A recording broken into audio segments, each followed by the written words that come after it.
Hello, everybody. Welcome to a very special and epic edition of Wrestling with the Future. I am Angelo DeCipio, joined by the happy haberdasher, Dan the Man Sebastiano. The question, Dan, has been asked from time immemorial. Whatever happened to Eddie Mansfield? The man Whatever called happened the to Eddie? Continental Lover. Whatever happened to him? Tell everybody what happened to Eddie Mansfield. Well, that is the question. Whatever happened to Eddie Mansfield? Eddie worked in the spotlight as a professional sports figure for many years, first as a professional baseball player, then as one of the top 10 professional wrestlers worldwide. Eddie held that prestigious position for more than a decade before endeavoring to pursue a career in television. A move to New York enabled him to do what he enjoys doing best, which is produce television programming. As an Emmy-award winning producer and well-seasoned veteran of television, Eddie's credits both in front of the camera and behind are very impressive. He appeared in numerous national television commercials for Prudential, Tire Kingdom, Continental Tire Company, and the Muscular Dystrophy Association, with your estranged father, the late Wolfman Jack, to name a few. So please, would you welcome to the show the Continental Lover himself, Mr. Eddie Mansfield. Eddie, Hey welcome, guys, brother. what's happening? Well, I'm glad to How be are here. you, my friend? The Continental Lover, Angelo. Yes, The sir. Continental Lover, 230 pounds of twisted steel and sex appeal. A rich woman's lover and a poor girl's dream. And never forget it. Oh, man. Make the young women wound and the old women scream, right? Hot damn. Hey. Brother, gotta I'll do tell what you you what, gotta there do. are names in professional wrestling that the mention of these names evoke emotion, both good and bad. Names like McMahon, Russo, Bischoff, Pritchard, the Iron Sheik. We love him. And the name that precedes all of these names is the name Eddie Mansfield, right up there with Dr. D. David Schultz and John Stossel. And I'll tell you what, if no one knew who you were before, the world became well aware of Eddie Mansfield, the Continental Lover.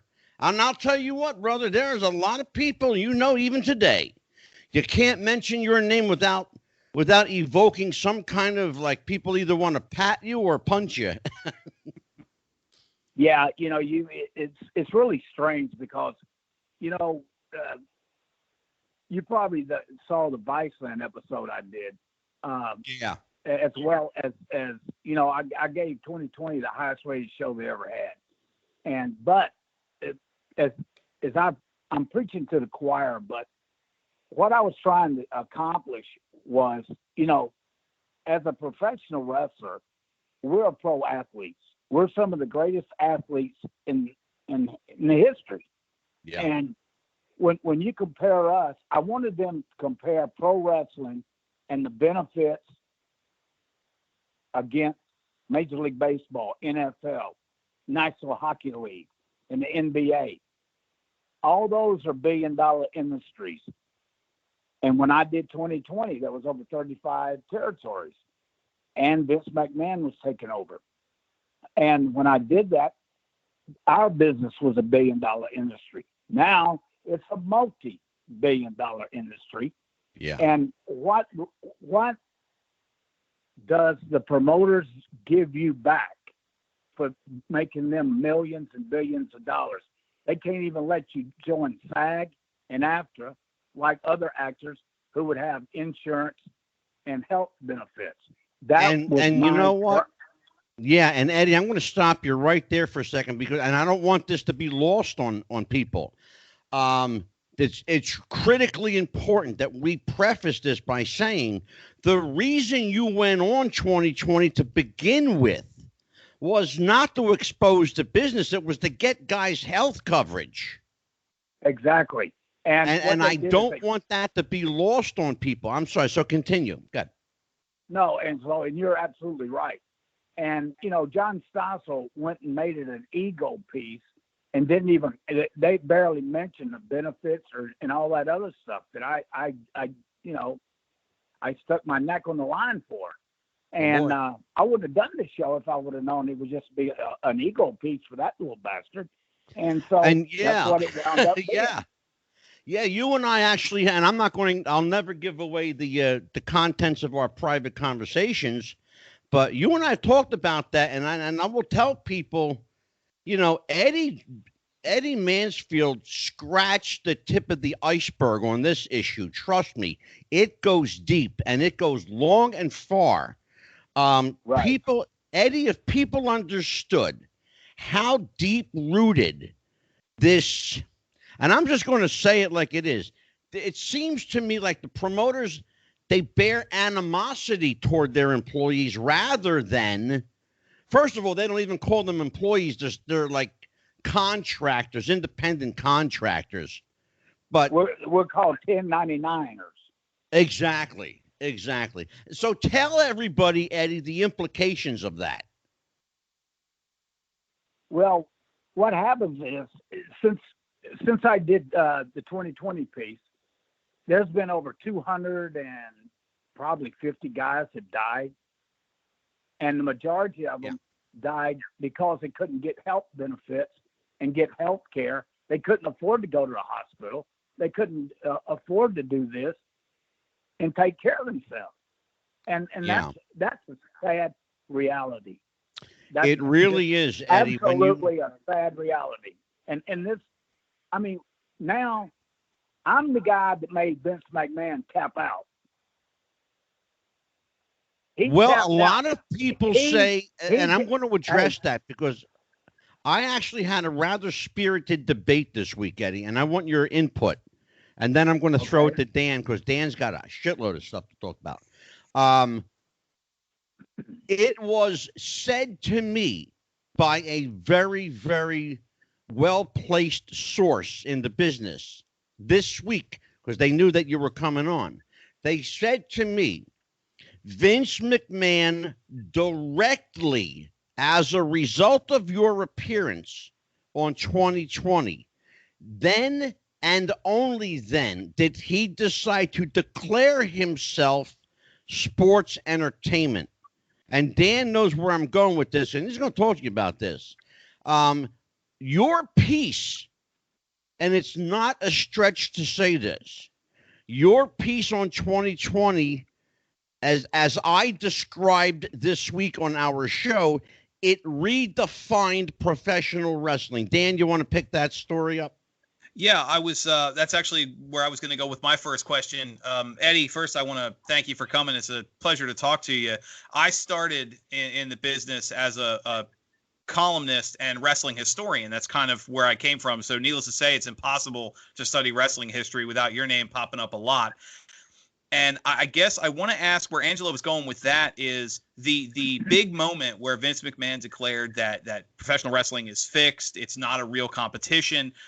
And that opened the doors to certain things. Do you think, first off, that wrestling would be where it was in the boom of the 90s with the Monday Night Wars and with New Japan expansion and all that without your interview? Well, I think that I helped. I shined the light on a dark and dingy industry, and I shined the big spotlights on the big fat rats that ran and hid. And what happened was I took it from the seedy buildings of where wrestling people thought of wrestling, and I put it on the big stage. Indeed, and when I you put did. it on the big stage, I shined the light on an industry and guys that should be paid more and treated better. And kayfabe was invented to keep the wrestlers under their thumb. That's all it was. L.A., we didn't have kayfabe. New York, there was no kayfabe. Only in the more of the southern states and that where kayfabe existed. Because, you can go back. I can send you programs where I was headlining the Olympic Auditorium in Los Angeles. Oh, yeah. Back in the late 70s against Chavo Guerrero. And I can show you at the bottom of that program in really fine print, it will say, these are exhibition matches under the guidance of California Athletic Commission. Well, then to expand on that Vince McMahon's big thing was he didn't want to pay the fees related to athletic licenses. With that disclaimer that this is an exhibition without straight up saying this is fixed or a work. Yeah. Did that prevent that coverage? Did that allow you guys to do the shows without having to pay the competition costs associated with the California Athletic Commission? Yeah. What it did was only thing that we had to do in Los Angeles was they followed the guidelines of having a doctor there. And most of the time there was no doctors in any arenas, as you guys know. And Dan, especially being a historian, there was no doctors there. But in California, the way they got away with it, they would always have a commission doctor there, but they wasn't paying the commission fees. Well, let me have you. Oh, I'm sorry. Go ahead. They said it was an exhibition, so you cannot. That's like charging Hollywood, to put on a Rocky fight for Rocky 2 or 3. You know what I mean? So right. Same difference. Well, let me circle back to the first point Angelo brought up. You mentioned health insurance, and you talked about the reasons behind it. And it's funny because you mentioned actually Rocky is a good example. I've been to a boxing event where they filmed for a TV show and they had to come out, hey, the next half hour you're going to see is scripted, blah, blah, blah. I imagine those actors were better covered than the wrestlers are. So let me give you the floor for a minute. I mentioned being a wrestling historian. I started as kind of a wrestling purist in the mindset of your Eddie Grahams, your Vern Gagne's, your Jim Cornette's, some of whom are openly not fans of yours. Explain from that perspective as a younger, to put in perspective, I'm 37. As a younger person looking at wrestling history, your position, because all everybody knows is the edited piece and the John Stossel and the slap and the fact that you expose the business and you're a snitch and a fraud and all these horrible things that have been said about you. So set the record straight to someone like me as you're explaining the actual history of how they came about, why you decided to do it, how they approached you, that kind of thing. Well, I wasn't one of the top 10 guys in the business, and I drew money everywhere I went. Like in San Antonio, me and Scott Casey set records in the state of Texas. Mm-hmm. And we drew the largest crowd in San Antonio wrestling history. And at that time, at the downtown San Antonio, and then they tore the building down and built the Alamo Dome over it. And then then Shawn Michaels came and broke my record. But Shawn Michaels at least gave Scott and myself credit for that was one of the top 3 matches at the Cauliflower Alley Club when he was given an award. He said that was one of the top 3 matches he's ever seen in his whole career. That's fact. That was pretty. Yeah, that's pretty good stuff. And so Shawn Michaels, he has a lot of me. Jose Lothario trained him, and Jose told him to copy me, because I could get over. Mm-hmm. And I drew everywhere I was. I have been as a single and as a tag. And my tag team partner was David Schultz. We got over in Pensacola and Knoxville. And then my other partner was in St. Louis was Gary Gordy, Bam Bam Gordy. Yeah.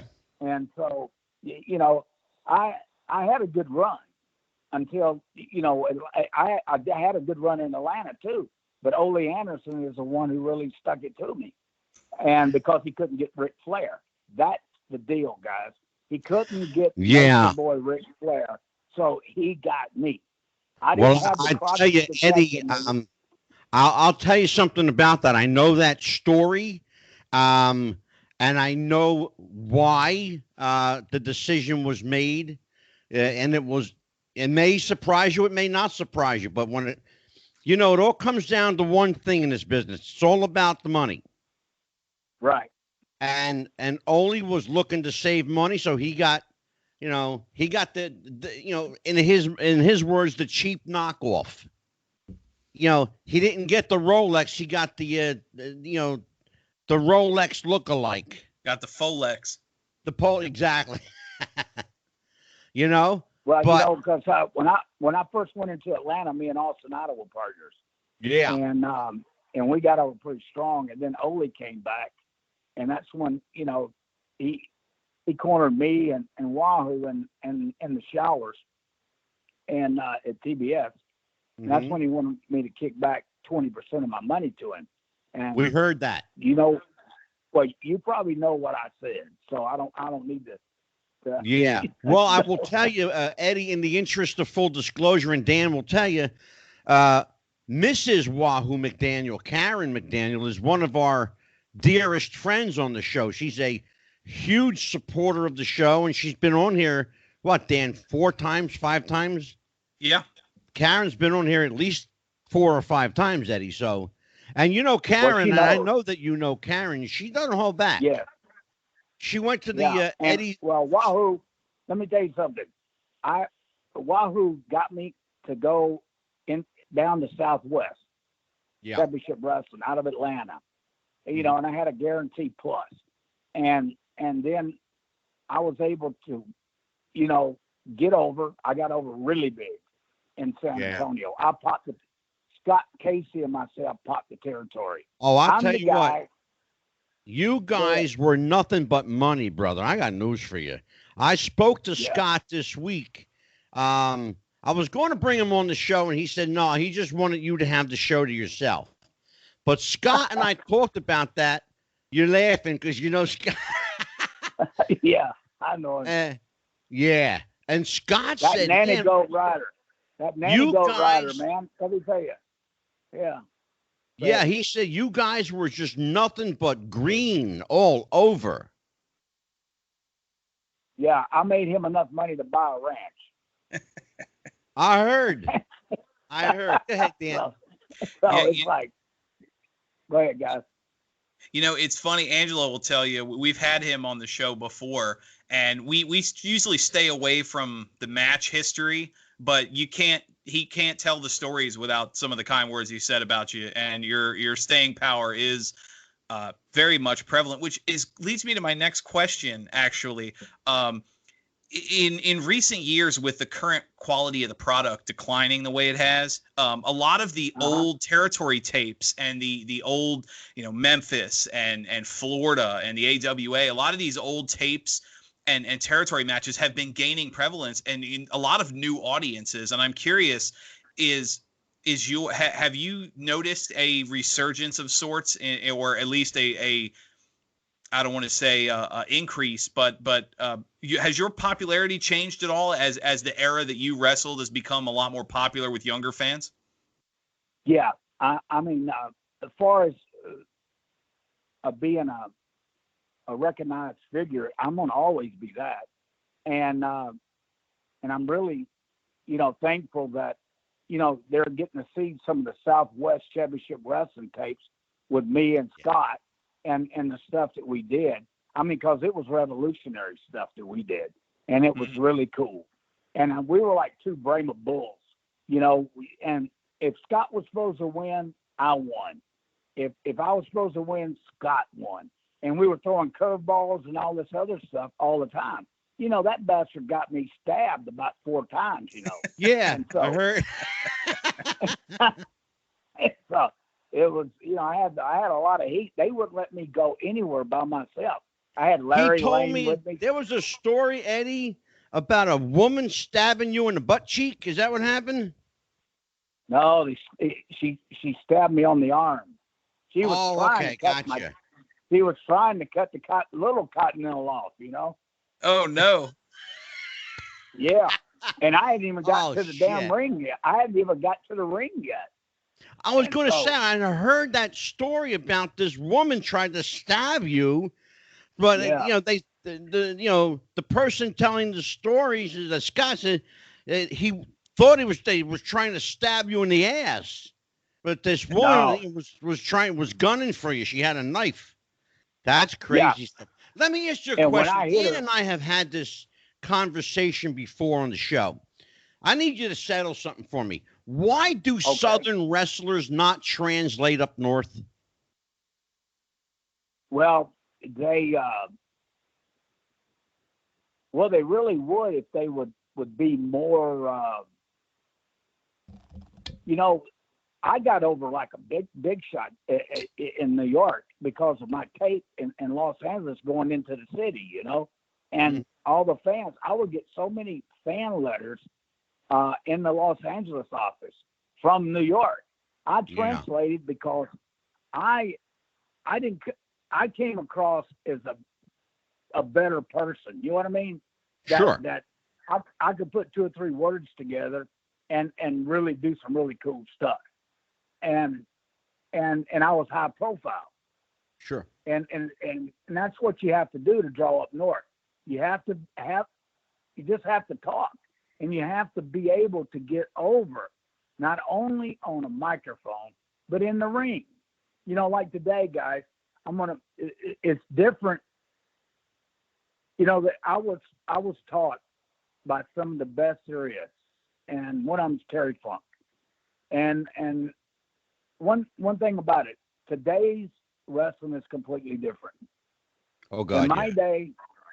In my day, you worked a house show differently than you worked TV.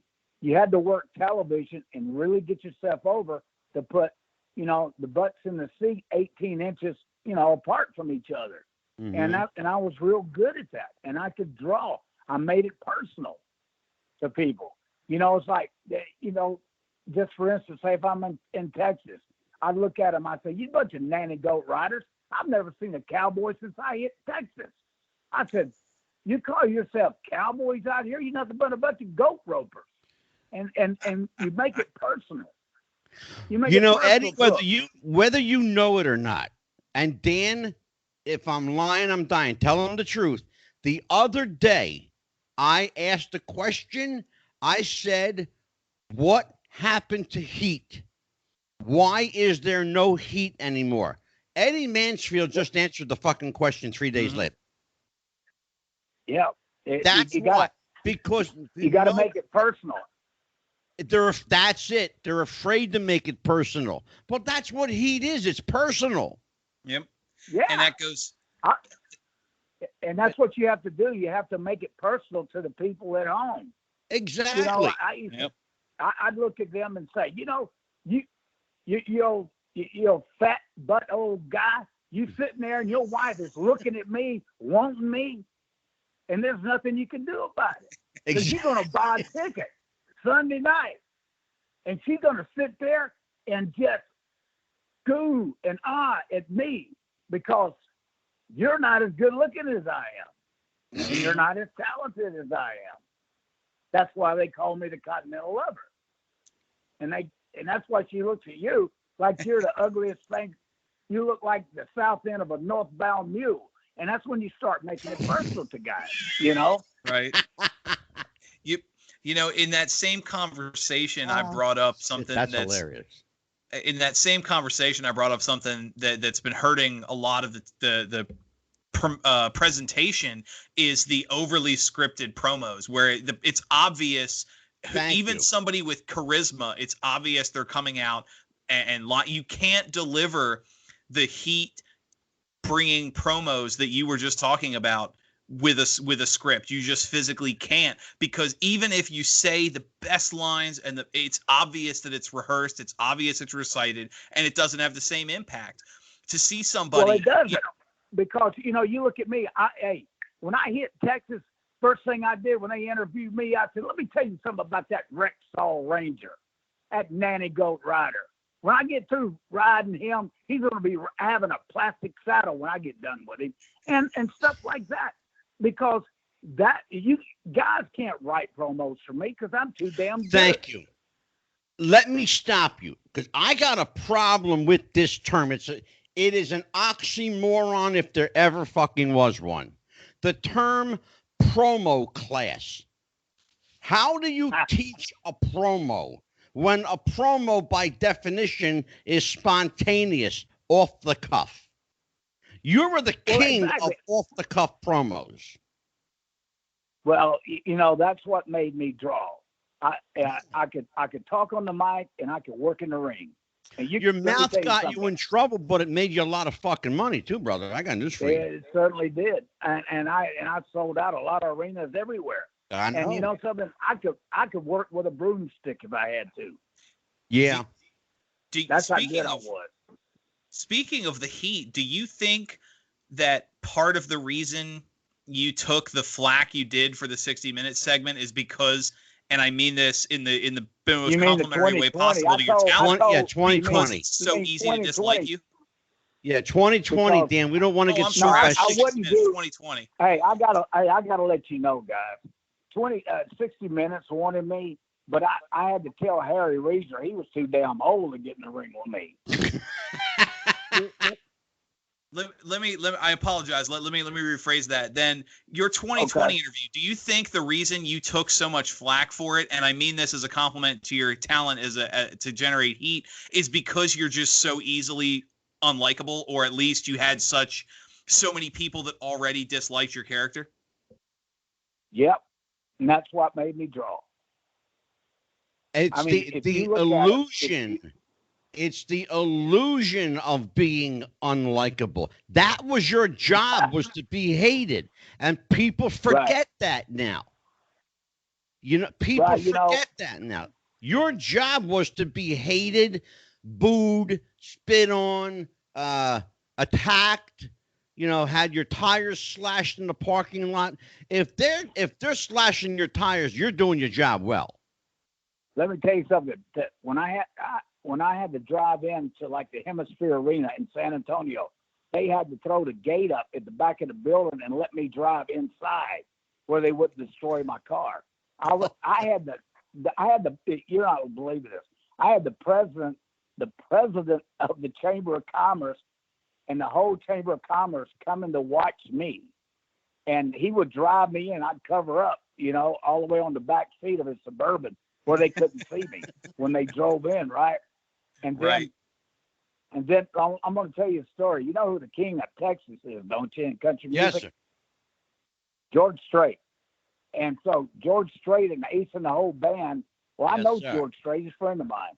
And so I invited George and Ace and the whole band to Hemisphere Arena down in San Antonio because he lived in Bernie, Texas. He had a ranch down there. It still does. And so I had, Lenny Denton, the grappler? Oh, sure. Okay, well, Lenny Denton's dad, Ed, I told Ed he was promoting some towns for Joe Blanchard and selling out. And I'll tell you a story about that in a minute. And I told Ed, I said, hey, Ed, could you let George Strait and the Ace and the whole band in when they bang on the door in the back? He goes, are they going to be here? I go, yeah. I said, but knock on the door and get me where I can shake their hand and let them, welcome them and tell them do not cheer for me. You know what I mean? So they'll get killed. So, they came in and, they got their seats, and George and his wife and this whole band. He's a real cool dude. And so much is always said, Angelo and Dan, about it, some stars don't really take care of their people. Let me tell you what kind of guy George Strait is. George Strait bought all the mortgages for his entire band, where they never had to worry about a place to live. That's pretty damn amazing. Good. That is remarkable. Boy, it'll make you work hard. How come a promoter couldn't do that for somebody? They can't even give you health benefits. Yeah. And that's where I have a real problem, and I have a problem with that today. There's no sense. All right, you're like AEW, WWE. They're going worldwide. Yeah. And it's entertainment. They're on USA Network. They're on Fox. And you can bet Sean Hannity's ass has coverage. You can bet Dana Perino has coverage. You can bet all the rest of them there has coverage. Right. But how come a wrestler? It's like I've made this statement, and I know people get hot at me, and they can just fucking get hot with me. Because the bottom line is Abraham Lincoln freed the slaves, but he damn sure didn't free the pro wrestlers. Amen. Well, here's the thing. 2020 has been a horrible year all around, but it's been particularly hard on the world of wrestling. We lost most recently Of course, Road Warrior Animal. We'll talk about him at the end of the show. But James Harris, Kamala, died from diabetes complications. Mm-hmm. They had to Well, have a GoFundMe for him. I mean, what does it come to, Eddie, when you have to have a GoFundMe for a guy who should have coverage? Well, that's what I'm pointing out. And also, don't ever forget one of my dearest friends in my life. That was Rocky Johnson. Yeah. Rocky Johnson passed away, and had the best drop kick in the business, man. And they talk about The Rock, but The Rock can't handle Rocky. Rocky was the best. I mean, he was really good. I look at Rocky Johnson as the Jackie Robinson of pro wrestling, because when he came in, he drew everybody, and that's the way he had an outlook on life as a babyface. That sure. I'm all the people's champion. I'm just not a black person or a white person's champion, right, or Italian or whatever. I'm everybody's champion. And if the guys would have probably looked at the way Rocky got over and got his thing, I mean, and handled himself as a professional, maybe they can do a lot better. Because if you could learn from the past, if they watched the tapes in the 80s and stuff, to what we did, it was amazing. Well, I mean, we drew and we were working 6-7 days, 362 days a year.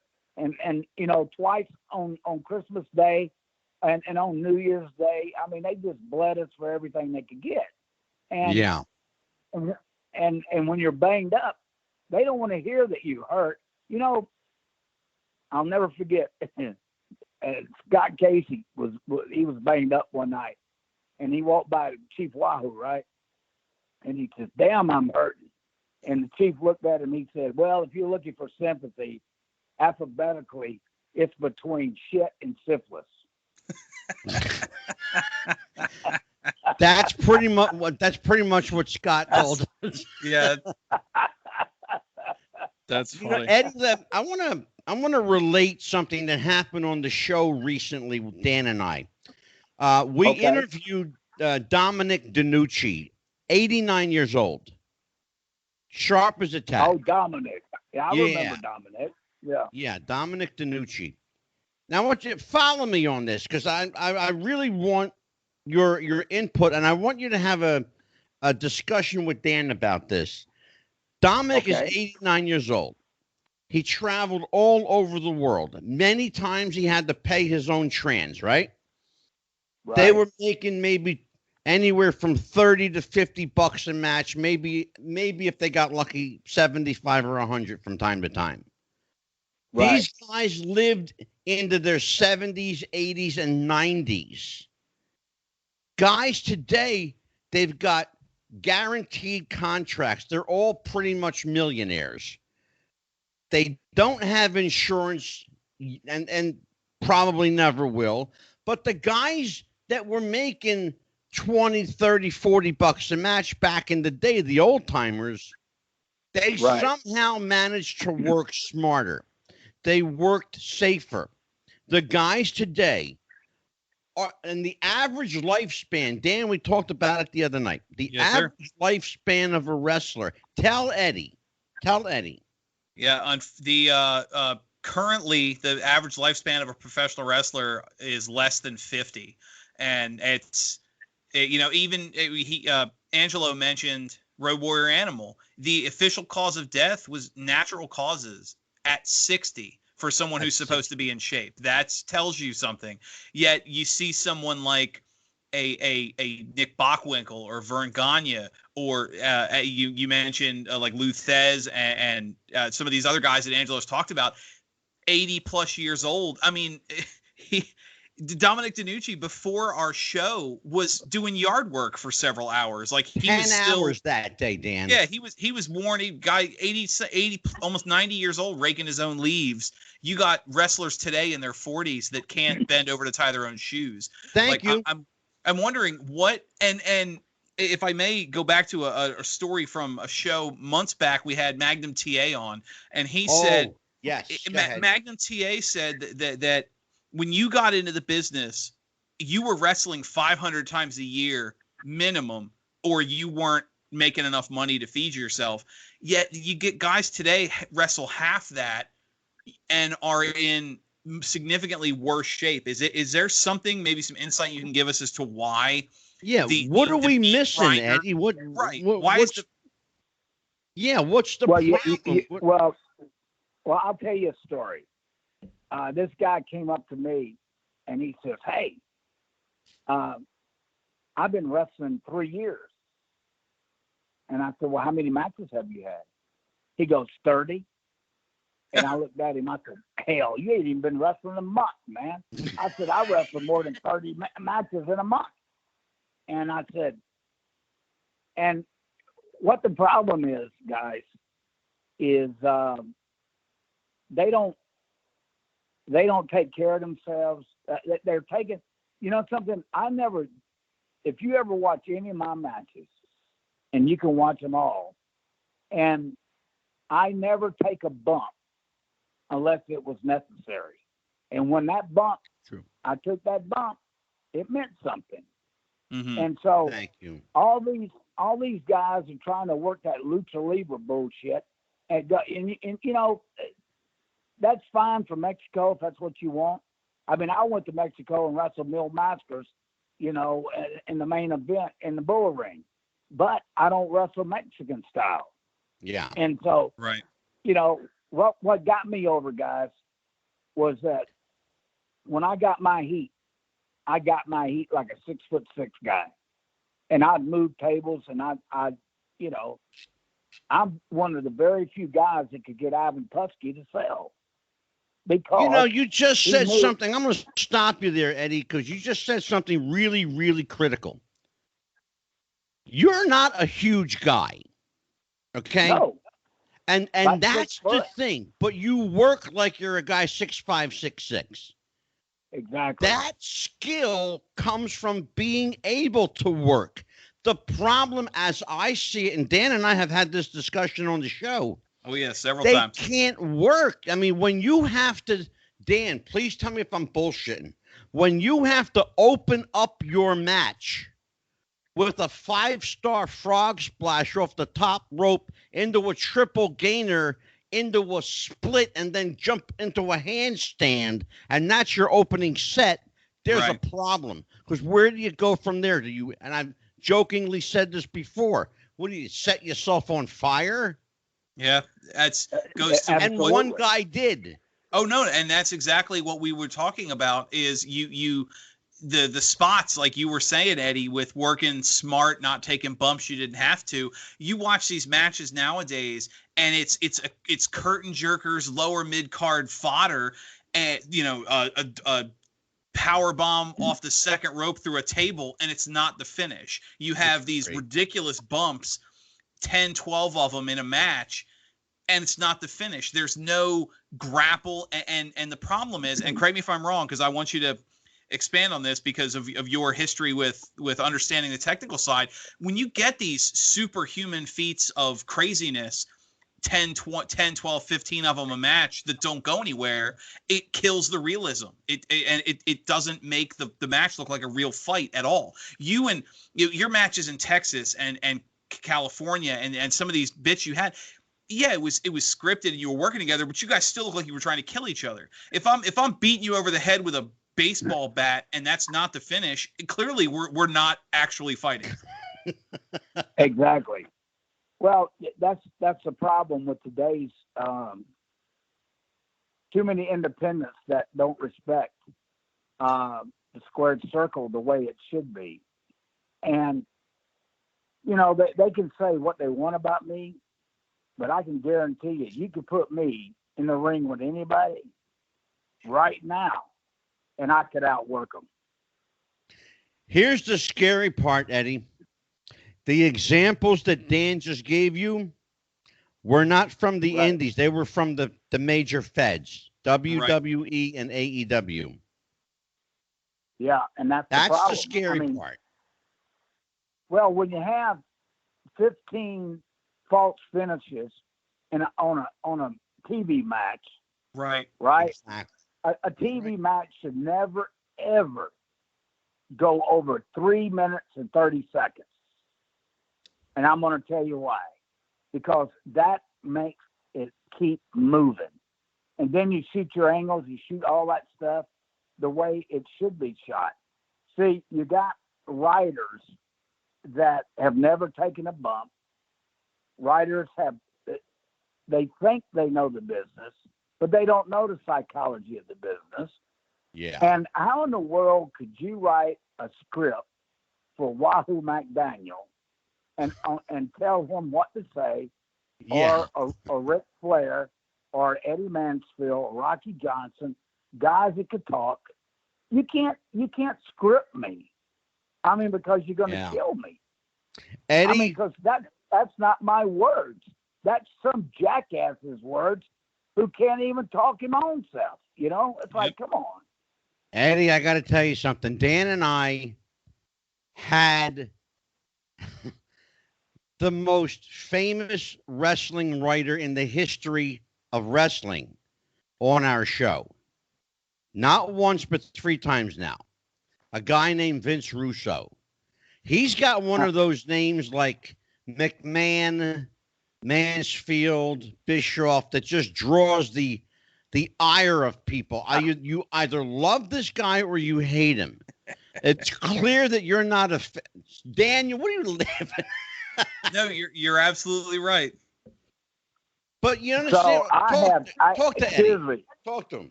So Dan, I'm number one. I'm really hurt, Angelo, that you put me in the class of those two guys. I thought I was still number one on the most hated. You know. Well, no, you heard what I said. I said before any of these names, there was Mansfield. You're the guy. Yeah. Let me tell you, look, at least you're a trend. Look, your whole career, Eddie, you've been a trendsetter, okay? Can we establish that? Yeah. Okay, now, because, and first of all, we're going to have to address head on the 2020 episode because we really haven't delved really deep into it yet. Because I got a problem even today with John Stossel because I think he's a prick. Okay. Fuck that guy. Yeah. And I think he's a lying, manipulative prick. And if you're watching Stossel, fuck you. I was going to say he straight up called it. Eddie mentioned the Vice episode. He straight up at the end of that episode, as soon as I got that paycheck, all my symptoms went away. He admitted he was a lying piece of shit. Of course. Well, that's what I told you. I've been Exactly. saying that.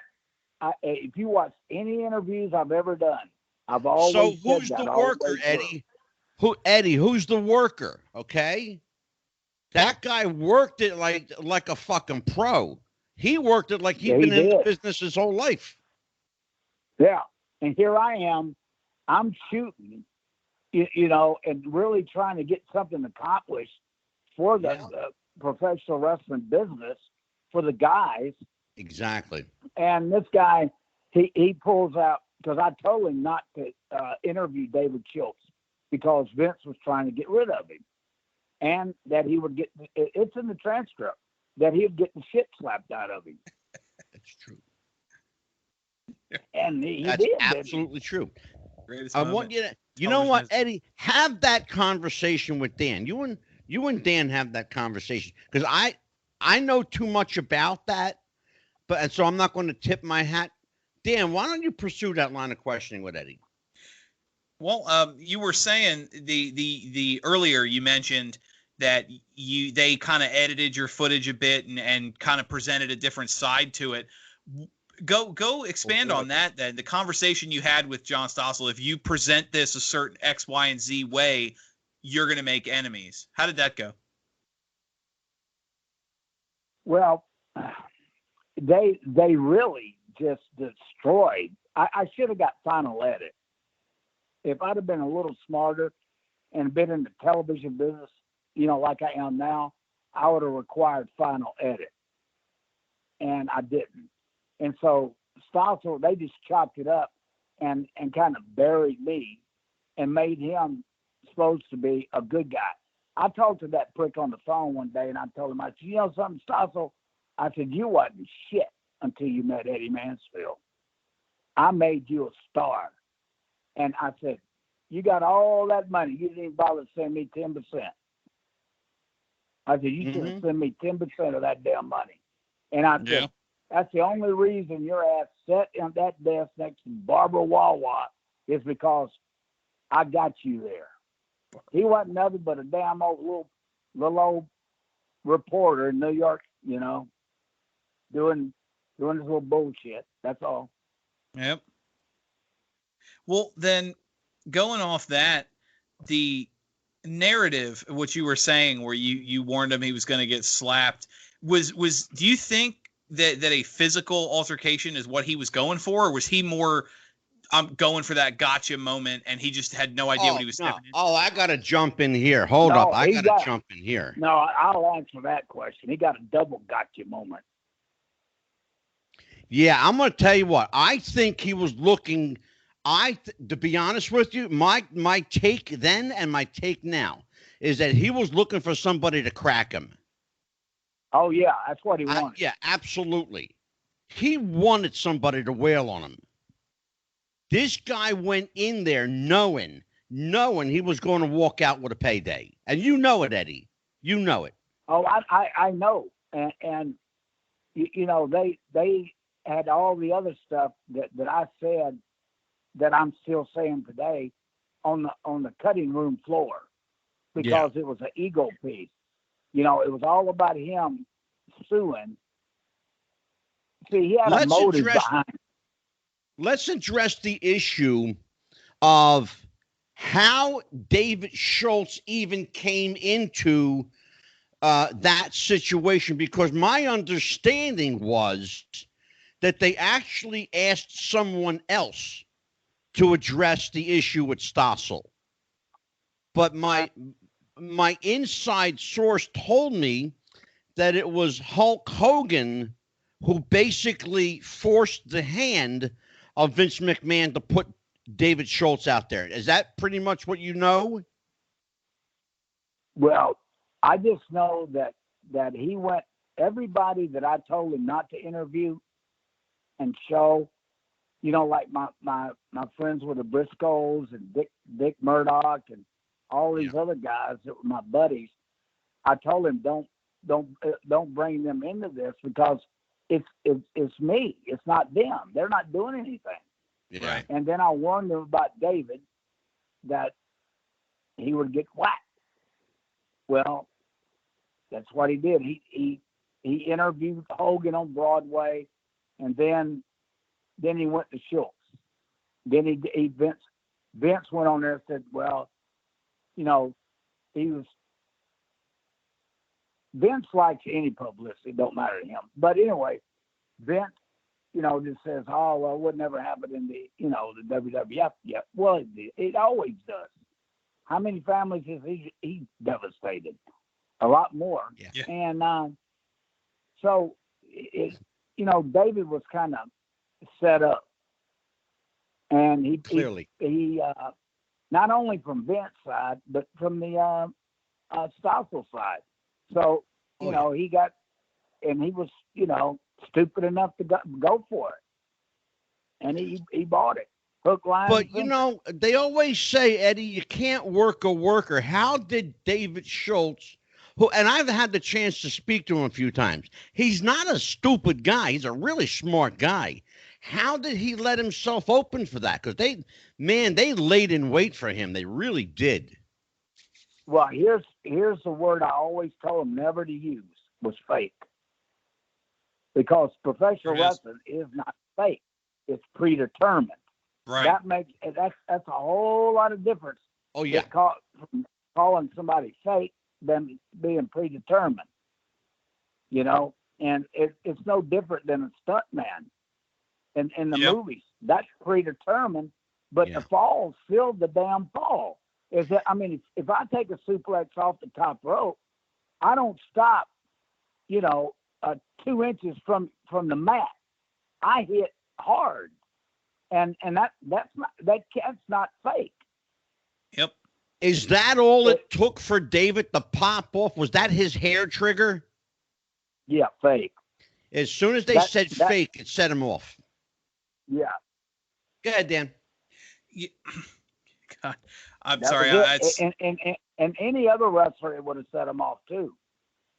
Yeah, there's several high profile Vader's interview in Kuwait, Hulk Hogan and Richard Belzer. Yes, where you can't tell, especially back in the day when it was still protected. So let me ask you something to continue there.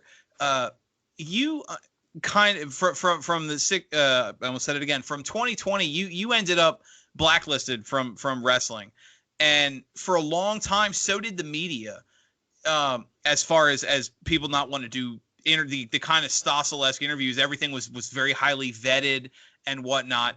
I'm curious, is there any kind, other than the obvious what we've spoken about already, is there hard feelings towards the business, or does your emotion in this situation fall entirely on Stossel and his crew?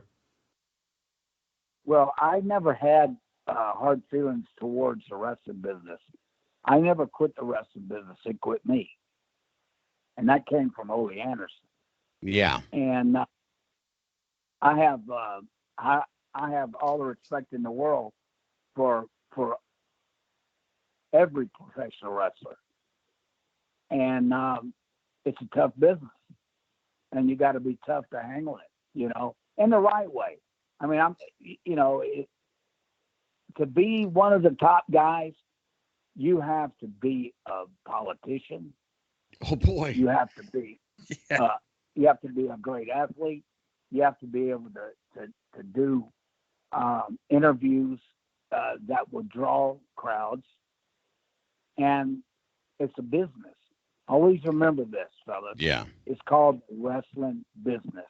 Yep. Without the business, there's no wrestling. And, it's like I always said about the NWA, and that was all a monopoly.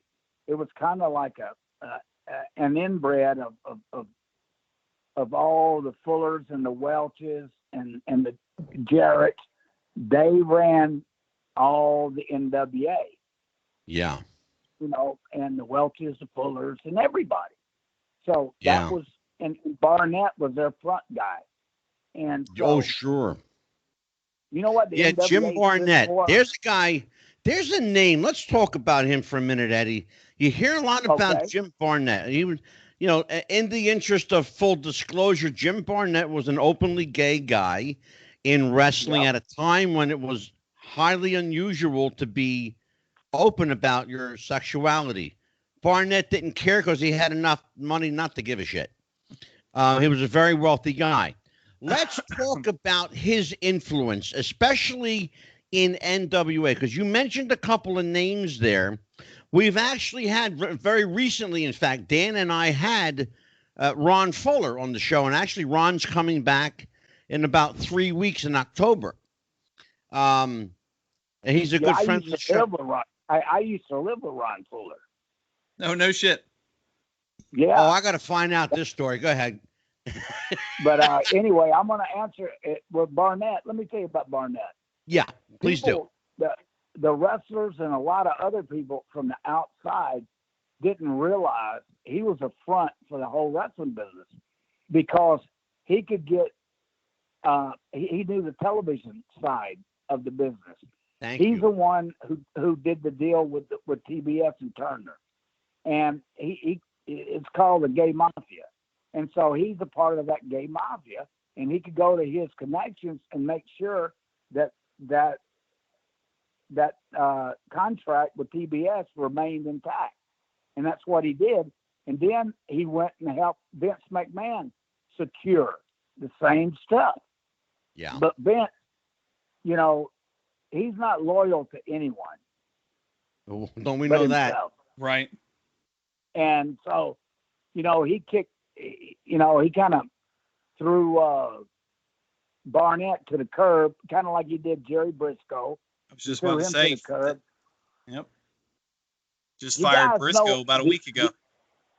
Well, okay, you're a historian, Dan. Yes, sir. Let me ask you a question. Do you know how WrestleMania took place? You know how that happened?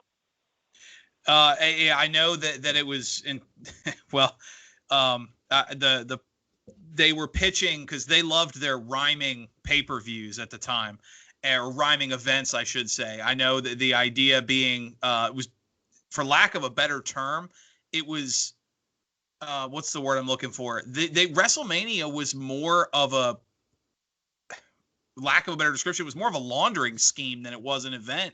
They were using it as money for other venues and banking on its mild success. Yeah, I know how it started.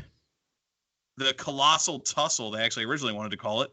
I'll give you, I want to smarten, Eddie, can I smarten my young squire up a little bit? Yeah, go ahead. Okay, here's what happened. WrestleMania was funded almost completely by the sale of Jim Crockett's WCW to Ted Turner. Ted Turner gave Vince McMahon $1 million to leave TBS. Mm-hmm. That money was Turner Crockett money. Little did Jim Crockett know at the time, but his money would finance almost completely WrestleMania. Yeah, Am I there, Eddie? No, you're right. That's what I was saying. They were using WrestleMania to roll the money they were getting for. And the guy who brokered the deal was Jim Barnett. And you know, the aforementioned. And you know who's now. Let me tell you this. Yeah. Here's what went down. Jerry and Jack Briscoe had controlling interest of Georgia Championship Wrestling. Yes. They sold their share to Vince, yeah, where he was in control. And then, Crockett and them went ballistic. Okay. Right, with the Ole Black Anderson Saturday and all that. And so they sold. Vince said, okay, you want me to leave? You give me $1 million or $2 million, whatever it was. Yeah. And he said, I'll sign the contract over to you. You can have TBS. That's when Crockett came in first. And that's before Turner took over and Bischoff, ATM Eric went into play. But yeah. but he went and had WrestleMania, and it was a huge success. And he even banked his mortgaged his house and everything. So Sure did. one thing you got to give Vince credit for, he rolled the dice on the big one and he won. Mm-hmm. Oh, absolutely. So absolutely. if he had never won on WrestleMania 1, he would have been out of business. Absolutely. Yeah, it's pretty clear, and that's the story that we've heard, and that's the story, Eddie, that we've actually told on the show. I don't think Dan quite knew the ins and outs of it because, he is just a pup. He's just, I call him the young squire. Now, Angelo, let me ask you this. Okay, the No Wealth Alliance, right? Yeah. Well, I call it No Wealth Allowed in the NWA. Yeah. But next time you have Fuller on, yes, sir, he'll tell you about the monopoly that his whole family had, and ask him why in the world did all these guys go running and scared like a shotgun went off, right? When Vince started stealing guys like Orndorff and other people and Hogan, all that. Why did they run? Because they had all the TVs in those towns. And one of them said to me one time, well, they bought the TV that I was on. I said, well, hell, there's 3 other stations in the same damn town. They would love to have your show. I'm looking at Ron Fuller's phone number right now. I'm half tempted to call. You don't know how bad I want to call Ron right now. You really don't. I'm half tempted to call him right now, but then he'd get pissed at me. Yeah, well, just tell Stud hello for me. And so anyway, yeah, the bottom line is they couldn't run like a bunch of hillbillies. Yeah. and they That's really funny. did. And Yeah. and okay, if you had 35 territories, it's already been established forever, right? Okay, why couldn't you just go make your new stars like you always have done in the past? Yeah. True. And That's I mean, funny. if you got 35, if you have 35, right, territories, Vince only has towns that he picks and chooses to run, and mainly up north. What are you going to do? Yeah. I I'm mean, he actually couldn't have competed texting with Ron that. Fuller right now. Eddie Mansfield says hi. Well, let me ask you something, Eddie. All While right. while I sent it. while we were talking, you mentioned with the with loyalty and the NWA and all the purchase of the Georgia time slot and the expansion and Vince kind of rolling the money where he would bring in the stars and make money and use that money to bring in new stars, or I should say somebody else's stars. Um, do you think that that model would have worked if the NWA had cooperated with itself, or was that something that only an outsider could have done? Good question. Well, if they would have stayed to the regular protocol of the NWA of building stars within, it would have worked, and they would have still been in business today. Mm-hmm. But they got scared of Vince McMahon because he would steal their talent. You know what I'd do? I'd build that son of a bitch up, and I'd put him on a contract. And if Vince would have stole him, right, he'd have had to pay me.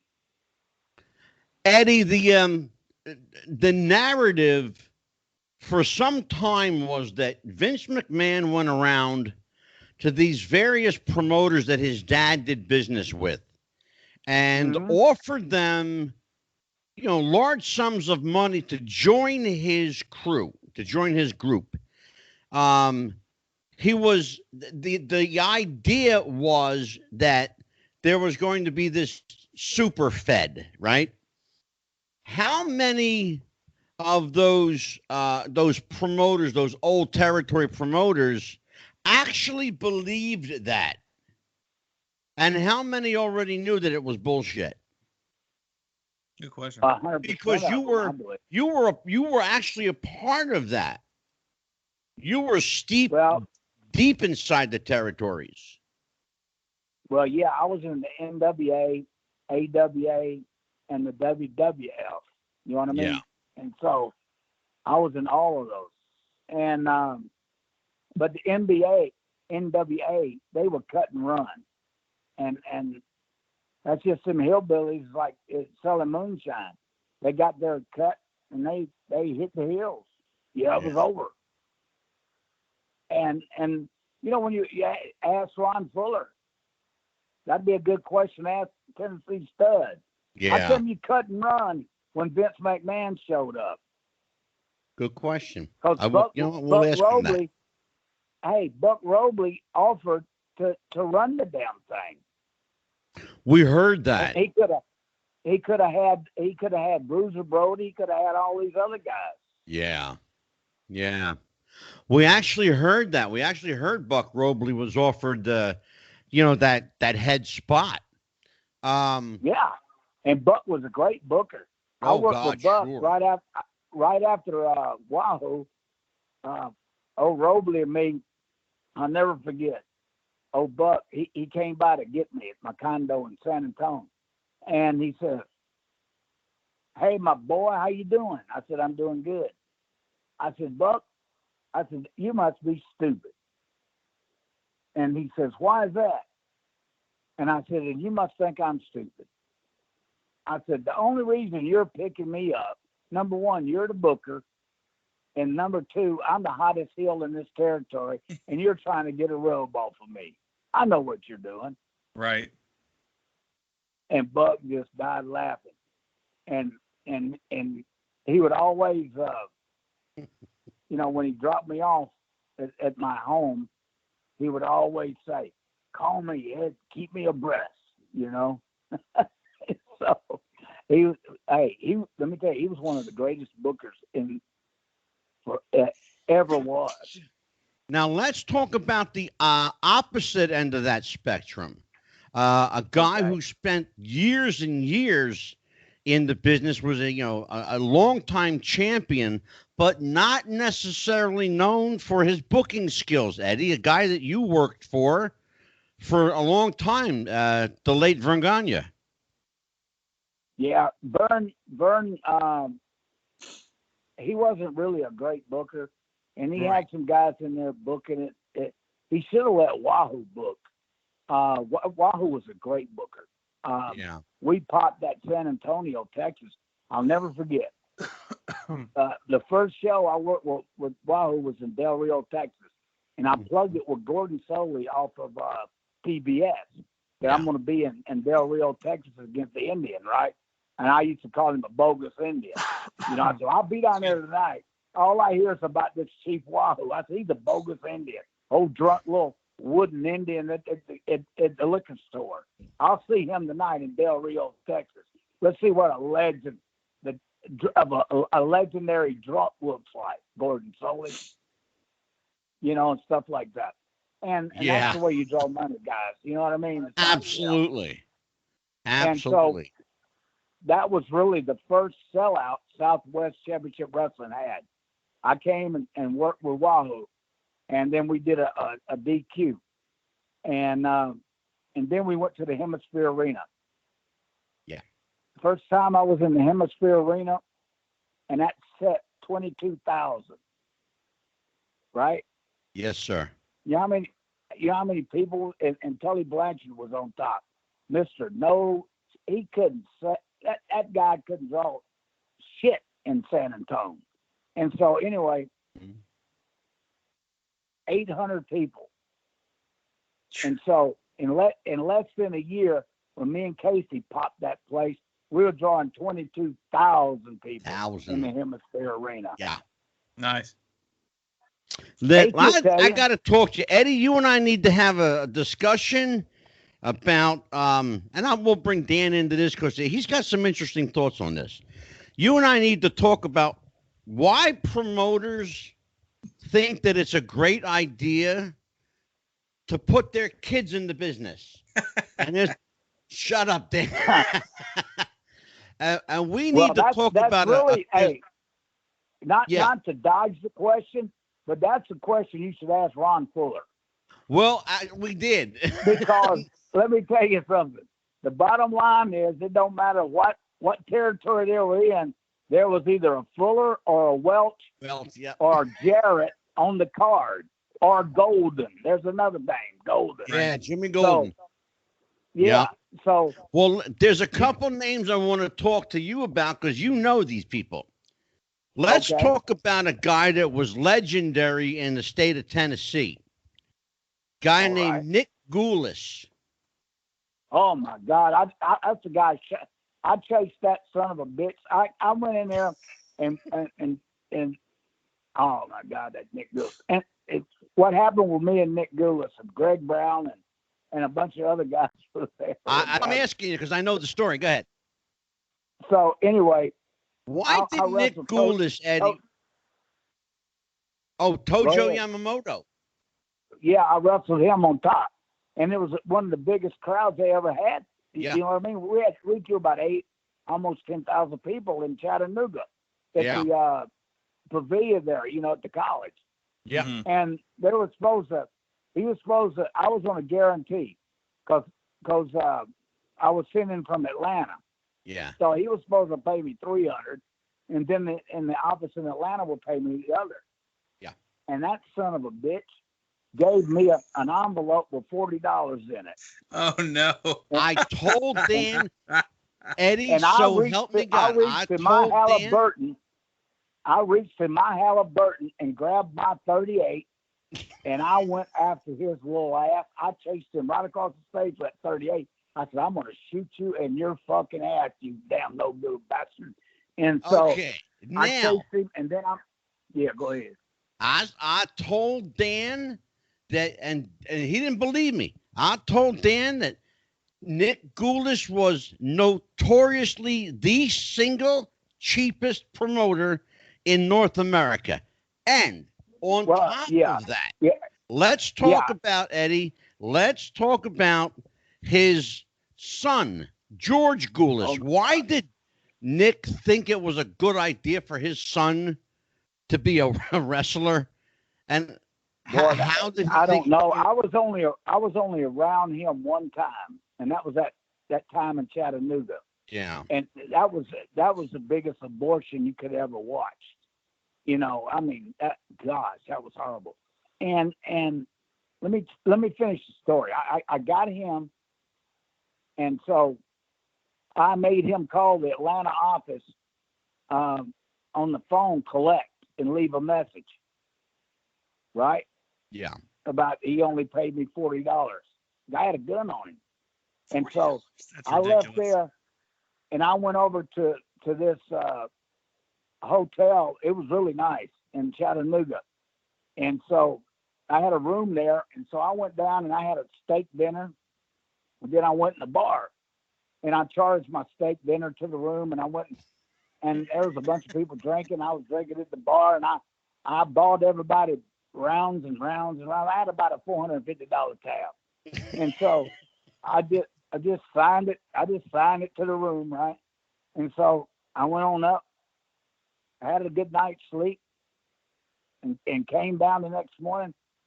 Hey girls, hey, how you doing? Oh man, I had a great time last night. Oh, blah blah blah, you know. And I said, hey, you know Nick Goulis? They go, yeah, we know Nick Goulis. I said, hey, you know, he paid for me to come in here, so you need to send the bill to this address. And I wrote it down for him. That's the And story. so, Yep. yeah, so I sent I him heard that. about a $600 bill for screwing Fat Eddie Mansfield. You don't do that to me. Yeah. Well, let's talk about as one of Dan's favorite subjects, the future of wrestling. We call this show "Wrestling with the Future," and Okay. or should say, does wrestling have a future? So, Dan, you and Eddie have that discussion. Yeah, you mentioned earlier, Eddie. I don't know how familiar you are with the current product. We were clearly talking about the flips and the lucha libre and the crazy style. Just this week, the highest rated show was 1.4 million, which is Ooh, laughable that's numbers, horrible numbers. Yeah. Yeah. And that was something worth celebrating. I'm curious that the WWE has gotten to a point where between merchandise and networking and other things, ratings don't really matter to profit anymore. They're the worst series of months they've had in years or ever actually for their flagship shows, and report a $34 million quarterly growth, or I should say annual growth. I'm curious, looking at that, is that do you believe that to be a sustainable model? Is wrestling one of those things that, No, as long as you can't, get that, go ahead. What's happening, Dan, is this. When you buy and program, and I'm a television producer. Okay, if I sell a program to a History Channel, A&E, or USA, or CMT, or whoever, or MTV, or whatever, I sell that, right, as a series. Well, if that series doesn't produce a good number, say like a 3.1 or something like that, that's decent, you won't be renewed. You'll be a one-shot wonder. So, that's why you see shows go up and down real quick. They don't have any staying power. Now, Right. wrestling, and here's where Vince is starting to run into it. Before all this pandemic and all this other stuff, and when the product was a lot better, he had higher ratings. He has no stars anymore. There's no Stone Cold. There's no Rock. There's no Shawn Michaels, no Hunter, none of those. Yeah. And what What were we happens, just guys? talking about? The characters, Dan. Right. Well, they have no characters. They're all vanilla. They all look the same. Exactly. And, you know, what happened to being cowboys? What happened to Indians? What happened to blonde-headed guys? What happened to all this stuff? Wrestling is not wrestling anymore. He wants it all vanilla, where if one guy gets hurt, he can just put another guy in with a set of tights. Well, that is not the model that needs to be, because it's not working. The numbers, and always remember, all these networks have, you know, if Fox is paying him $1 billion, which they are, he's gonna have to maintain a certain rating, or he's gonna have to do buybacks. Yeah.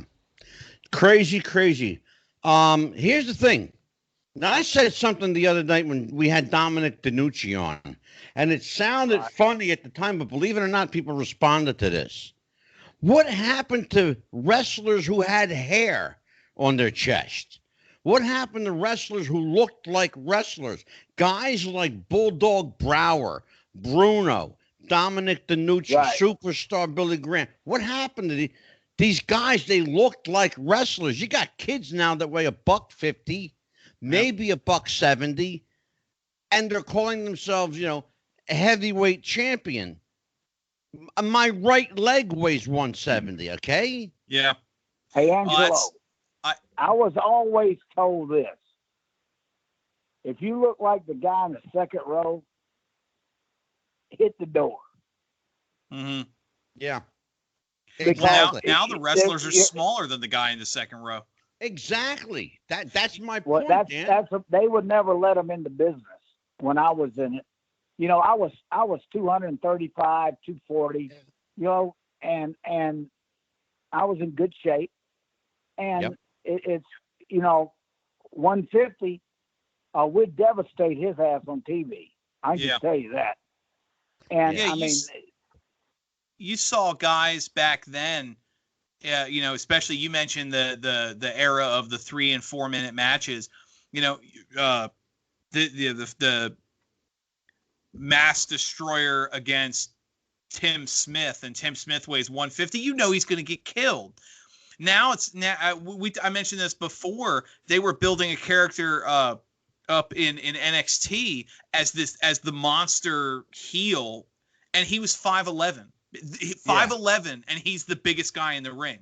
Like, you have AEW takes a lot of flack for that. They have most of their roster is under 200 pounds, and it hurts the believability when you have guys that don't, and I hate to say it because I'm sure some of them could probably beat me up. They don't look like athletes. They don't look like wrestlers. They don't look like fighters. So when I see these two skinny stick fucks pretending to beat each other up, and it looks terrible, it hurts. You get back in the day, even your enhancement talents or your mid-card guys were beefs. And I mean, I look at like a Paul Roma or a Hercules Hernandez, some of these guys who were just these monster looking men, and they were at the bottom of the card, but they still look like athletes. They still look like monsters. Well, Dan, you know, to your point, Dan, you know, look at the, you know, enhancement talent back in the day. Right. You know, I mean, the enhancement talent were huge. You had guys like Johnny Rods, Ron Shaw, and, you know, enhancement talent down south, like the Mulkey brothers, who were uber over. Right. You know, Eddie, you remember all these people, you know, they were believable. Eddie. Yeah, and you know, I had a lot of these guys do jobs for me. And like Johnny Rod, I'd bring him out to LA from New York, right? Yeah. And we'd change his name to Java Rook. Yes. And me and Johnny Rod, he would be, because I was a top heel in LA, so I'd put him in my stable along with Bad Leroy Brown and the Hangman, right? And then I brought in the Twin Devils, and And so I would have a whole kind of mixture going. And Leo Garibaldi was a great booker himself. He was really good. Oh my God, yes, And, yes. and so me and Leo, here's how I got some real good information. I was sitting on row 3, seat 32. I'll never forget this in the Olympic Auditorium. Me and Leo. And I looked at Leo and I said, Leo, how can I make sure I get over? And because, Piper passed the torch to me, and I was, and I was coming in, and I wanted to get over. And me and Roddy were, me and him got over it together, and he was heading to Portland. So it was all mine. And so I asked Leo, he says, well, Ed, he said, I'm going to tell you something. He says, I can give you the finish of a match. And what you do in between the time the bell rings and the finish is going to make sure that you get over and stay over. Yeah. And wiser words were never spoken to me. Absolutely. And he didn't have to say that but one time. Because when Yes, hey, let me tell you something. When you saw me, you got to see something. And I worked my butt off. And I left it all in the ring. And so you mentioned Jabarook and Roddy Piper. Were you there the night that Piper had his one-on-one with Johnny Rodz, a.k.a. Jabarook? No, I wasn't there. I came right after that. Okay. Yeah, I heard that Roddy got initiated to the business the hard way. Well, they broke him in the hard way. I got to tell you, that Johnny Rodz, I did this to them Guerrero boys. They were giant killers. And so I got Johnny Rodz, and Johnny wasn't real crazy about Chavo anyway. And I looked over and I told him, I said, you know what that Mexican said about you? And he goes, no, what? Oh, shit. He said, you Puerto Rican guys suck. Oh, shit. And that's all I had to say to Johnny. There's heat. There's heat. Hey, good Lord. Hey, let me tell you something. That Chavo Guerrero was fighting and scratching for his life the whole match. Brother. Oh, damn, Johnny, I love son. Johnny Rodz. Johnny Rodz, hey, let me tell you, I was so happy when they put him in the Hall of Fame. Because let me tell you, Johnny Rodz is not only a great trainer, but he put over so many guys. Him and S.D. Jones put over more guys. Oh, yeah. Than and made them legitimate, really stars because he could work. I mean, those guys, both of those guys could work. Eddie, they said that, you would know something about this because you were there. They said that if you got past Johnny Rodz or S.D. Jones, and you mentioned both of their names, they said if you got past Johnny Rodz and S.D. Jones, that you were virtually guaranteed a place on the roster. Is that because they were that? I would have got through both of them easy because I beat S.D. Jones in L.A. all the time. And Johnny Rodz was in my stable in Los Angeles. So I would probably never wrestled him. But if I did, it would have been a great match because Johnny could work. And he was one of the most underrated. You talk about one of the most underrated talents in the business was Johnny Rodriguez. Absolutely. Yeah. It really was. Yeah, he because of where I'm I'm in the New Jersey area up here in the Northeast. And so we had access to Madison Square Garden, the Philadelphia Spectrum, Baltimore, Civic Arena. And because of my proximity to the WWF and then of course the WWF, we had access to these guys virtually every month because they would come to Philadelphia or nearby, just a drive away. Yeah, and then you guys had USA Network, Yeah. When I was on Southwest Championship Wrestling, went right into New York. Yeah, And exactly. you had Hollywood Wrestling from Los Angeles going in there Yeah, from the exactly. Olympics. Yeah. Oh, the Olympic Auditorium.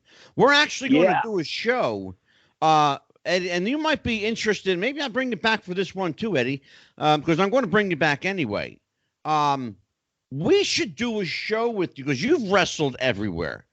Dan and right. I are going to do a show on some of the best wrestling venues in the country because Well, that those are Olympic the Auditorium. Oh my yeah. goodness, that was one of the best. That was one of the best. And I tell you what, Hemisphere Arena in San Antonio, Texas, was Yeah, a great. I mean, absolutely.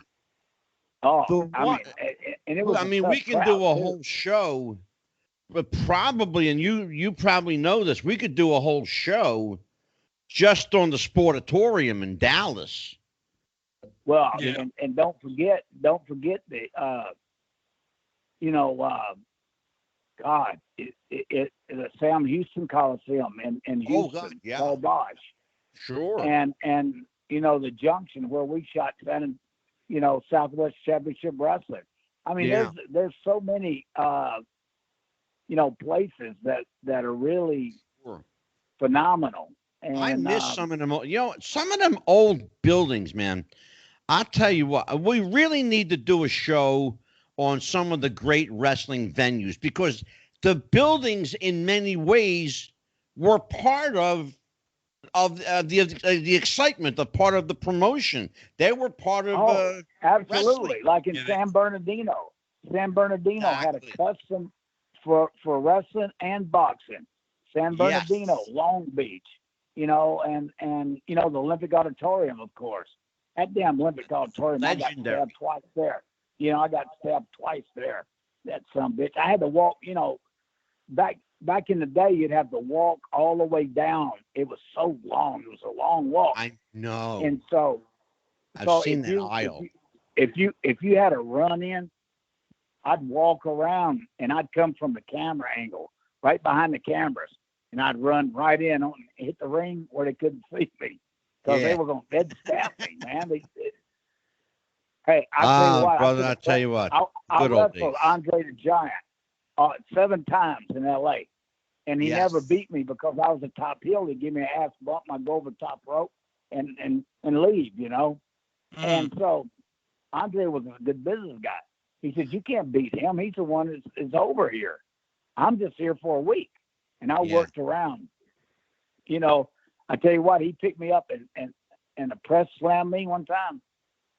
And I swear to God, I saw a Mexican drinking a beer, eating a burrito, and shooting me a bird at the same time. You know what, Eddie? Let me ask you a question, and this is something that you and Dan can explore. I'm going to ask you this question, and it just kind of hit me as you were talking. Can wrestling today benefit from a talent exchange program?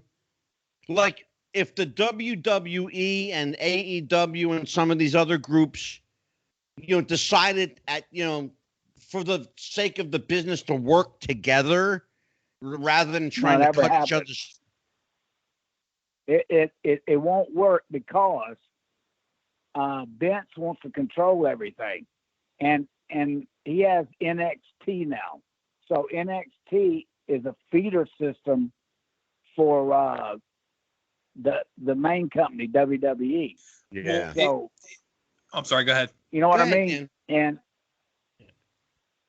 Well, if also looking at the current product with talent moving, I don't want to say more than they did back in the day because the territory was always people were always in transit then. Every champion that AEW has right now outside of their women's division is a former WWE guy. So if they were to swap talent, there would be no new matches. Back in the territory days, you could go from just in Texas, you could go from Amarillo to Austin, and thousands of people had never seen you before. Now it's like half the talent on AEW I've seen wrestle the talent that they probably put him with in the WWE. Yeah, so when you mentioned Amarillo, I sold out Amarillo, Texas, one of my proudest sellouts of all time. I sold out myself and Tiger Conway Jr. sold out Amarillo, Texas. Now, you understand that, Mr. Historian? Amarillo, Texas. Yes, sir. And there wasn't a funk on the card. I was about to say, if you weren't, and that's not just Amarillo, across Texas, if you weren't a Funk, a Von Erich, or a Freebird, you didn't sell out at the top of the card anywhere in Texas.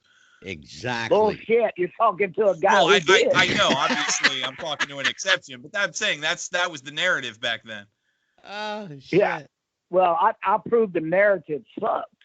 I went in there and sold out everywhere. I went in that damn big-ass Baylor University Waco place and sold that sucker slap out.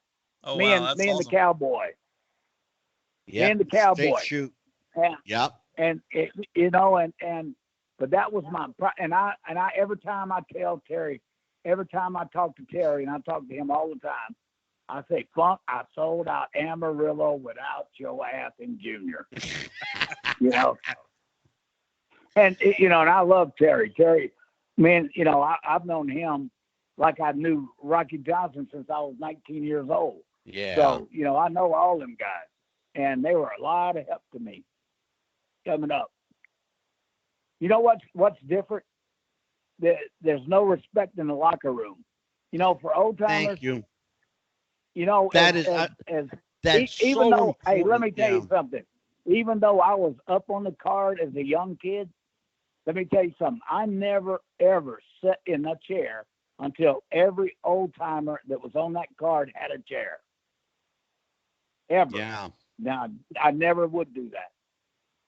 And to this day, they don't even know what that means. I know it. Yep. Well, Eddie, I'll tell you what, brother, that's the kind of stuff that you can go in and depth with on your show, and you know, Dan the historian can look up, and that's just a little kind of a shred of knowledge that you can use on other shows that is missing today. Now, you're not the first veteran from your generation that's told that story. A lot of even some of the and Angela will tell you, when we had some of the wives on, the women of wrestling have told the same story. There's no respect or admiration in the locker room. Karen McDaniel, you know, would say that, you know, back in the day, everybody would want to talk to Wahoo to help me with this, help me with that. Towards the end, he'd walk in the locker room and half the kids in there couldn't even be bothered to look up from their phone. And here's one of the greatest talents in history standing in front of you. Think about that. He's not Eddie. He's not working you at all. He's straight shooting. We had check this show out. You're gonna love this, brother. Karen McDaniel, Barbara Goodish, Bruiser Brody's wife, and Mrs. Jimmy Snooker on the show with us. And I'll tell you what, these women were amazing. They did not hold back. They were straight shooting. What did Karen say about me? Not a whole lot. Other than, you know, you always tried to get under Wahoo's skin. What do you mean? Well, I call Karen now and let her explain. No. No, I was Wahoo's guy. Actually, she spoke. Karen, and they don't tell you. Karen, she speaks so well, and I'm not just blowing smoke. Karen speaks so well of the boys. She really, really does.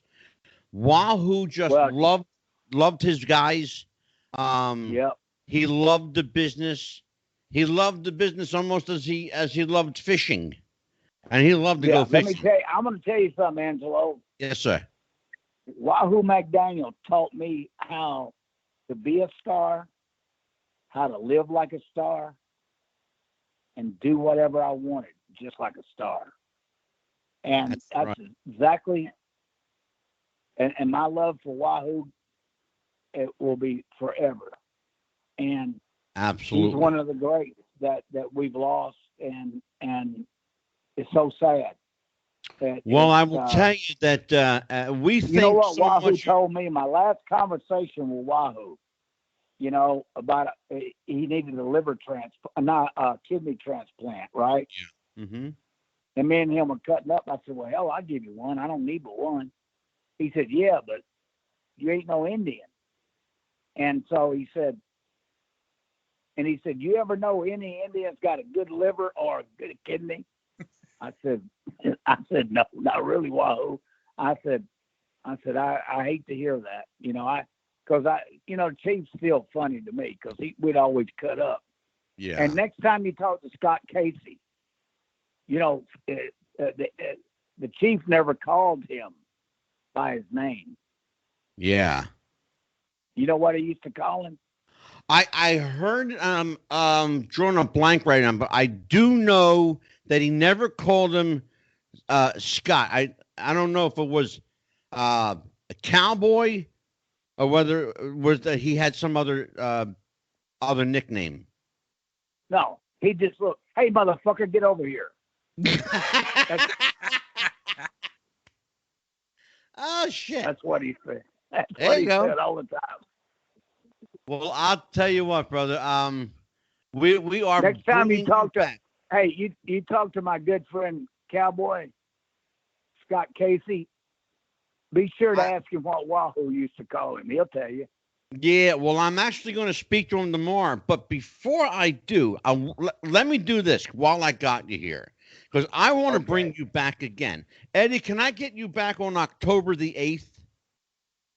Well, can I check? I got to go into a production. Can I pencil me down for that and let me see how my schedule is? Okay. And because I'm going into production in the next. I'm in pre-pro right now. Right. So I'm gonna go in and shoot that. I got to do a Christmas special. Okay. And which is. I'll have Dan pencil that in. Dan, pencil in Eddie for October 8th, and then if we need to change him up, then we will. But I got to have Eddie back on. I really do. Eddie, when you see the video version of this show, which you will get a copy tonight, the opening credits of our show, the first face you're going to see is Wahoo McDaniel. We love Wahoo here. And Karen is a very, very dear friend of the show. I am going to call you tomorrow. I'm going to hit you up for a favor. Okay, what's that? I'll just tell you right now. I'm going to hit you up for a favor tomorrow.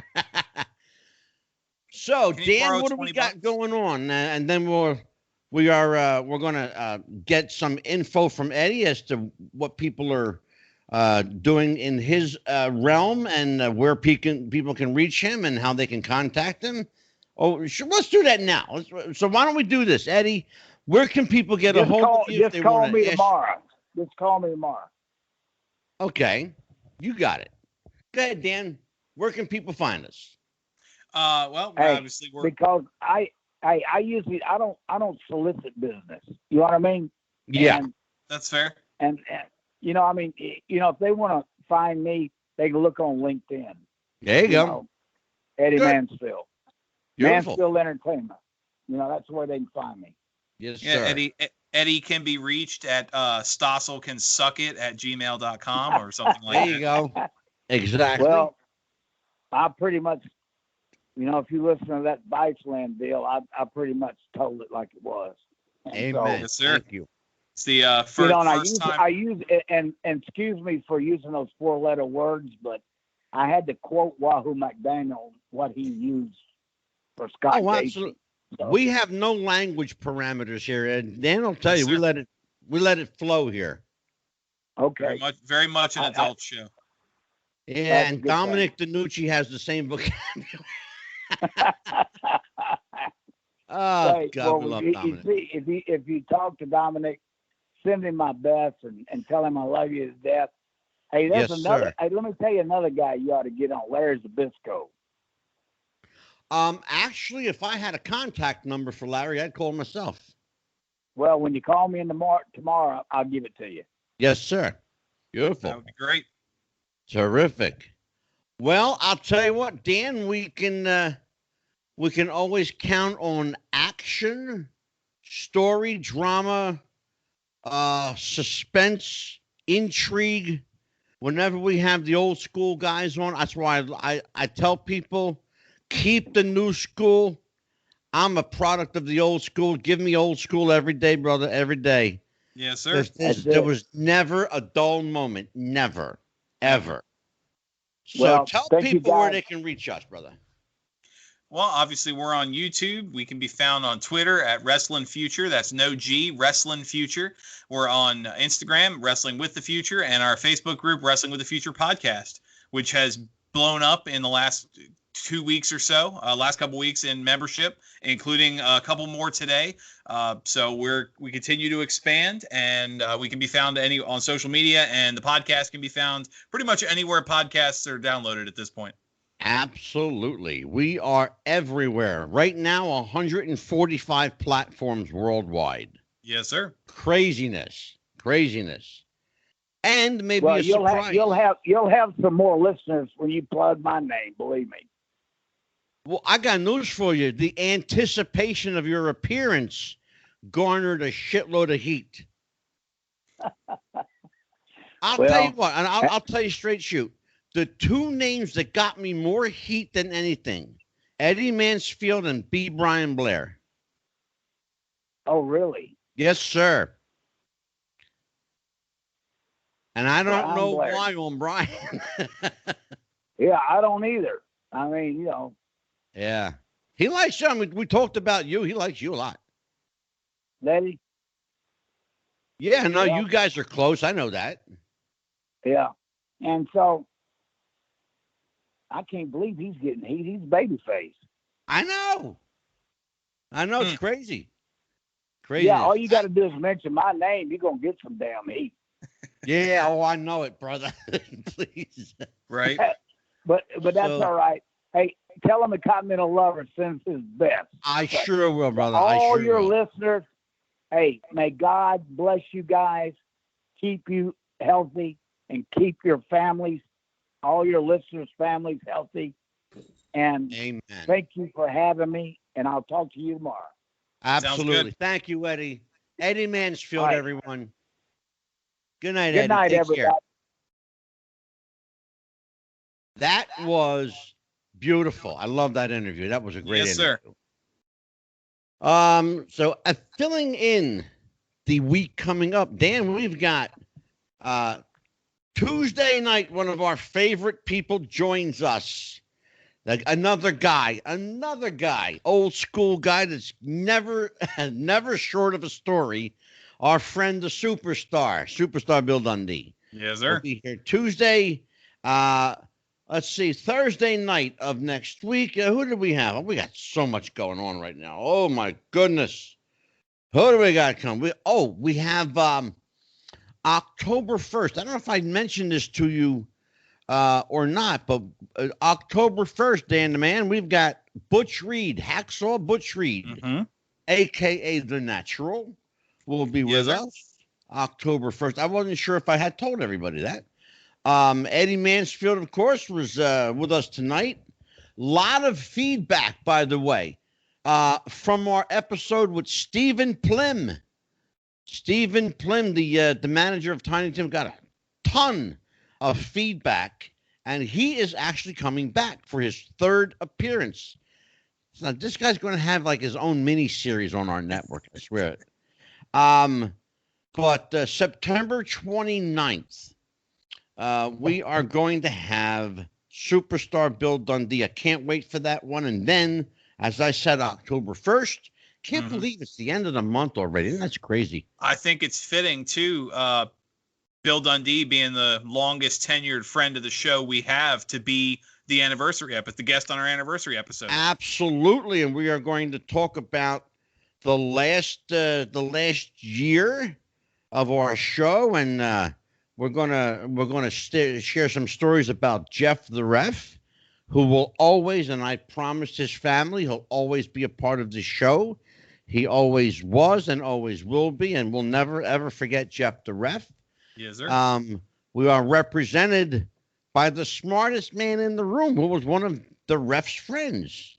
Let me tell you something. You had to be damn smart to be able to fill them shoes, because he knew that man was a walking wrestling encyclopedia. Do you know that? In fact, that's where I used to call him. I used to call him the Encyclopedia Britannica of pro wrestling, the guru who knew. The guru who knew. I remember that. Yes. Yep. If wrestling was a category, Jeff would be on my trivia team in a heartbeat. Oh my God, are you kidding? He would be first round draft. Straight shoot. First overall pick without question.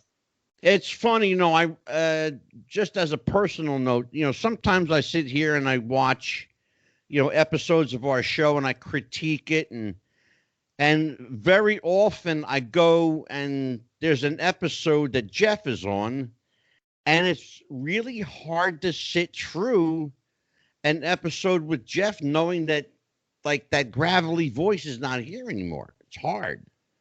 It still affects me. It affected me profoundly because I spoke to him less than an hour before he passed away. That's right. You were, if I remember correctly, you were the last phone call that he had. Yeah, which is, it still makes me, it does one of these jobs, I can understand that. Yeah, it's craziness. You never know, man. Life is funny. You never know. That's why I quit smoking. That's one of the reasons I stopped smoking. That's one of the reasons I dropped the psychic from mine. I'll tell everybody now. Because people have asked, how come you dropped the psychic? I'll tell you why. I have given up my calling. I'll just address it right now. I have accepted Jesus Christ as my personal savior, and I have given up that craziness that I did for so many years. And stop smoking. I want to live longer, and I pay tribute to my friend Jeff the Ref. So I drink my coffee and water instead of smoking a cigarette. Anybody that's watched some of our old episodes, I'm going to show you something. This is my coffee cup. Okay, can you see that, Dan? Yes, sir. I'll move the mic out. Okay, that's a 24-ounce cup. Mm-hmm. I used to drink 40s a day. Now I drink decaf. Same cup. Yeah, decaf, and water. And I've lost weight. Good and for my you. Diabetes has gone down. And I don't smoke anymore. And I don't eat anymore. I have the same appetite, the same level of food. The only difference now is after dinner, I can't light up. Yeah. That's the hardest part, though. After you eat a meal, you want to fire up a smoke and kick back and put your feet. Now I just crack open a bottle of water. But I'll tell you, I miss you, Jeff. I'll tell you what, brother, we're going to pay tribute to you, brother. Dan the Man, enjoy the weekend coming up. It's going to be a warm one here in New Jersey, brother. Yeah, hopefully the weather improves for both of us. Amen. For Dan the Man Sebastiano, the smartest guy in the room, always the happy haberdasher, I'm Angelo DeCipio. We'll see you next week. Same time, same bat time, same bat stay. It's Wrestling with the Future on YouTube. You know where to find us, folks. Happy wrestling, everybody. We'll see you next time. Bye-bye. Do you have sweaty balls or volleyball netty balls? It's time to make them ready balls. The Manscaped.com Lawnmower 3.0 will do the job and clean your knob with its patented no-nick head, so your head will function as desired.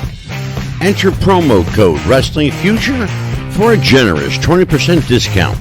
That's enter Wrestling Future for a 20% discount. Manscaped.com and Wrestling with the Future, going balls to the walls with Manscaped.com. And the Lawnmower 3.0, your balls will thank you. And so will we.